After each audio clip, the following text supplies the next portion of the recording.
Hello all welcome back.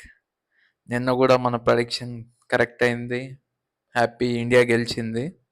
So ఇవాళ 2 మ్యాచ్లు ఉన్నాయి, ఆస్ట్రేలియా పాకిస్తాను, ఇంకొకటి వెస్టిండీస్ ఇంగ్లాండ్.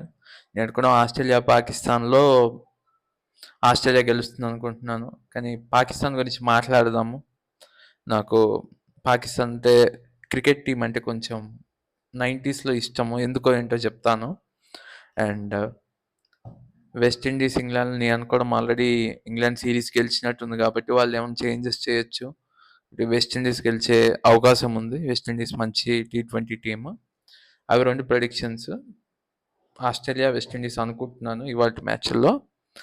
నేను చెప్పినట్టు పాకిస్తాన్ గురించి చెప్పాలంటే 90స్లో నేను ఒక హర్ష భోగ్లే ఇంటర్వ్యూ చూశాను షోయబ్ అఖ్తర్తో.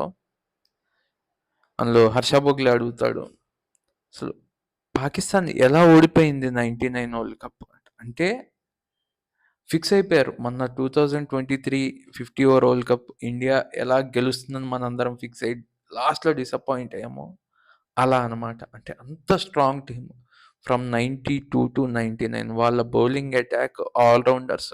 99 వరల్డ్ కప్కి వస్తే వాళ్ళ బౌలింగ్ అటాక్ వసీం అక్రమ్, వఖార్ యూనిస్, షోయబ్ అఖ్తర్.